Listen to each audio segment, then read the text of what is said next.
Uttar Pradesh by election में 9 सीटों पर जिस तरह का कोहराम मचा, जिसको लेकर के योगी आदित्यनाथ की जबरदस्त किरकिरी हो रही है, आज के अखबारात में भी जो निष्पक्ष अखबार हैं, गोदी मीडिया की बात अगर आप छोड़ दें तो तमाम सीटों में जिस तरह की गड़बड़ियां की गई हैं, किस तरह से लोग अपना वोट नहीं डाल पाए हैं, चाहे वो मुरादाबाद की कुंदरकी की सीट हो या फिर कानपुर की सीट हो या फिर मुजफ्फरनगर की मीरापुर की सीट हो, इन तमाम सीटों पर बड़ी संख्या में मुसलमानों को पोलिंग बूथ तक जाने नहीं दिया गया।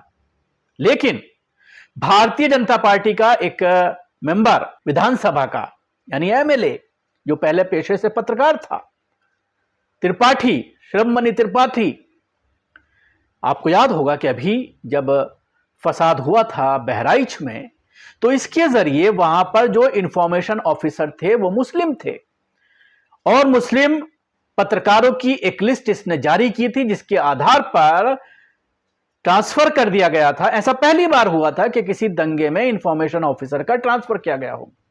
इंफॉर्मेशन ऑफिसर को बहराइच से हटा दिया गया था। अब इसके जरिए एक और साजिश की गई है। मुरादाबाद की कुंदरकी विधानसभा सीट पर जो आतंक सामने आया है, वीडियो सामने आए हैं, खासतौर से सोशल मीडिया की जो ताकत सामने आई है कि किस तरह से पुलिस मुसलमानों को पोलिंग बूथ तक नहीं जाने दी जा रही। यही आधार है कि तकरीबन आधा दर्जन पुलिसकर्मियों को इलेक्शन कमीशन ने इन्हीं वीडियो के आधार पर सस्पेंड किया है। लेकिन शिरोमणि त्रिपाठी ट्वीट करता है, आप टीवी स्क्रीन पर यह ट्वीट देख सकते हैं। इस ट्वीट में आप देख सकते हैं कि शिरोमणि एक लिस्ट जारी करते हैं और वो ये कहते हैं कि आप इस लिस्ट से अंदाजा लगाइए कि किस तरह से कथाकथित मुस्लिम्स जो तमाम चैनलों में काम करते हैं, उनके जरिए फर्जी वीडियो शेयर की गई और फर्जी वीडियो के आधार पर सरकार के खिलाफ एक नैरेटिव बनाने की कोशिश की गई। इन तमाम पत्रकारों का धर्म जो है वो इस्लाम है, ये तमाम मुसलमान हैं। और इस लिस्ट में आप देख सकते हैं तमाम बड़े चैनल्स हैं। अब इनके पेट में दर्द यह है कि पत्रकारिता में आखिर इतने मुसलमान कैसे आ गए। आप इनको तो छोड़ ही दीजिए, सोशल मीडिया पर जो ताकत है मुसलमानों की, वो अब तमाम लोगों को परेशानी का सबब बन रही है। तमाम लोग उस ताकत को लेकर कहीं ना कहीं परेशान हैं। खासतौर से ट्विटर पर जो सक्रिय हैं मुस्लिम बुद्धिजीवी, मुस्लिम पत्रकार, उनसे आप देखिए किस तरह से एक एक खबर पहुंच रही है। और भारतीय जनता पार्टी, आरएसएस, संघ, भारतीय जनता पार्टी की जो सोशल मीडिया विंग है, जो फर्जी खबरें फैलाने वाले हैं, उनका किस तरह से जवाब दिया जा रहा है। यही वजह है कि जुबैर जैसे लोग खल रहे हैं। लगातार जुबैर के खिलाफ बयानबाजी की जाती है। कल ही एक और मामला दर्ज हुआ है जुबैर के खिलाफ, क्योंकि उनका जो अल्ट न्यूज है वो तमाम फर्जी और ऐसी खबरों को एक्सपोज करते हैं जिससे बीजेपी को दिक्कत हो जाती है। और जो एक नैरेटिव, फर्जी नैरेटिव चलाने की कोशिश की जाती है, उसमें कहीं ना कहीं आरएसएस, संघ और बीजेपी नाकाम होती हुई नजर आती है। तो ये आप देख सकते हैं, इन्होंने ट्वीट किया है कि कटे छठे वीडियो व तस्वीरों के जरिए यूपी उपचुनाव में जिस मुरादाबाद के सर्वाधिक झूठ फैलाया गया, वहां कवरेज कर रहे पत्रकारों की सूची भर देख लीजिए। ये सूची इनके जरिए जारी की गई है, टीवी स्क्रीन पर आप देख सकते हैं।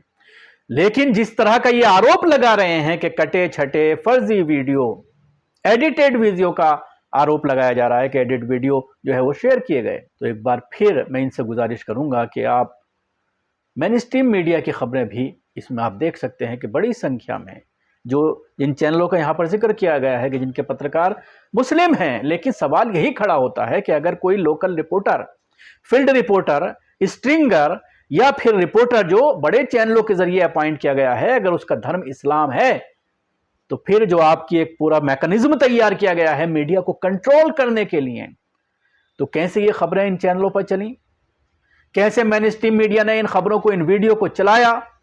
इसका मतलब यह है कि आप उन्हीं चैनलों पर आरोप लगा रहे हैं जो दिन रात आपका भोंपू बने हुए हैं, जो दिन रात आपका साथ दे रहे हैं, जो दिन रात आपके साथ मिलकर के फर्जी खबरें चला रहे हैं, जो दिन रात भारतीय जनता पार्टी को फायदा पहुंचाने के लिए नैरेटिव चला रहे हैं। आपके जरिए प्रधानमंत्री ऑफिस से जो नैरेटिव दिया जाता है, जो चीजें उनको दी जाती हैं, परोसी जाती हैं कि आज फला इशू पर डिबेट करनी है और फला फला पत्रकार को बुलाना है, तो ऐसा लगता है कि अब आपकी पकड़ इन गोदी मीडिया के ऊपर से भी कमजोर होती जा रही है। तभी तो आपके जरिए इस तरह का दावा किया जा रहा है, लेकिन यह दावा पूरी तरह से निराधार है। सोशल मीडिया की जो ताकत उभर करके सामने आई है, हर किसी के हाथ में जो मोबाइल है, जब भी कोई घटना घटती है वीडियो कैप्चर किया जाता है। आपने मीरापुर में देखा कि महिलाएं किस तरह से उस पुलिसकर्मी के सामने जो पिस्तौल तान रहा था महिलाओं के ऊपर और यह कह रहा था कि आपको पोलिंग बूथ तक नहीं जाने दिया जाएगा, उन्होंने हिम्मत जुटाई और कहा कि चाहे तुम गोली मार दो लेकिन हम पोलिंग बूथ तक जाएंगे। गए भी, लेकिन फिर भी उन्हें वोट नहीं डालने दिया गया। और उसी वक्त के शॉट्स हैं कि किस तरह से पुलिस वाले हाथों में पत्थर लिए हुए हैं। तो ये तमाम विजुअल्स हैं, कुदरकी के विजुअल्स हैं। जो वहां के कैंडिडेट हैं रिजवान, उनके दर्जनों वीडियो सोशल मीडिया पर वायरल हैं। वो किस तरह से बहस करते हुए नजर आ रहे हैं पुलिस वालों से कि आपका कोई आधार नहीं बनता कि आप किसी का आधार कार्ड, वोटर आई कार्ड या संबंधित डॉक्यूमेंट्स आप चेक करें। यह काम इलेक्शन ऑफिसर का होता है, पोलिंग बूथ पर जो बूथ ऑफिसर होता है उसका होता है। सरकार की तरफ से जिनको ये जिम्मेदारी दी गई है उनका यह काम है कि वो सुनिश्चित करें कि जो वोटर वोट डालने के लिए आ रहा है वो कोई फर्जी तो नहीं है। ये सुनिश्चित करना पोलिंग बूथ पर जो बूथ ऑफिसर होता है उसकी जिम्मेदारी है, ना कि पुलिस की। पुलिस की जिम्मेदारी बाहर कानून व्यवस्था बनाए रखने की है। लेकिन होता क्या है, अगर कोई पहुंचता है तो उससे वोटर आई कार्ड मांगा जाता है। वोटर आई कार्ड देता है तो कहा जाता है आधार कार्ड दीजिए। आधार कार्ड देता है तो उससे कहा जाता है पैन कार्ड लाइए या और कोई डॉक्यूमेंट दीजिए। उसके बाद कई बार ये देखने में आता है कि वैक्सीनेशन सर्टिफिकेट तक मांगा जाता है बाई इलेक्शन में। ये ऐसा नहीं है यूपी, बल्कि तमाम जगहों पर इस तरह का ये खेल चल रहा है और जिसकी बुनियाद पर आप देख सकते हैं कि इलेक्शन जीता जाता है। तो जाहिर सी बात है, जो ये ट्वीट किया गया तो इस पर एक ट्विटर हैं, उन्होंने जो जवाब लिखा है वो भी आप पढ़ लीजिए। रिपोस्ट और ट्रोलर्स वाले ट्वीट से फुर्सत मिले तो अपने गृह जिले में हुई 3 क्षत्रिय युवकों की हत्या पर भी थोड़ा ध्यान दे लीजिए त्रिपाठी जी। अफवाह फैलाने वालों में आपकी ममता त्रिपाठी, संजय शर्मा, दीपक शर्मा और अभिषेक उपाध्याय से आगे तो कोई नहीं है, उनका नाम भी ले लीजिए। इसके अलावा और कई ट्वीट हैं जो इनके इलाके में जो क्राइम हो रहे हैं, क्षत्रिय युवक की जो हत्या हुई है उनके नाम के साथ साथ पूरे मामले का जिक्र किया गया है। तो श्रम मणि त्रिपाठी इस ट्वीट के बाद कहीं ना कहीं घिरते हुए नजर आ रहे हैं।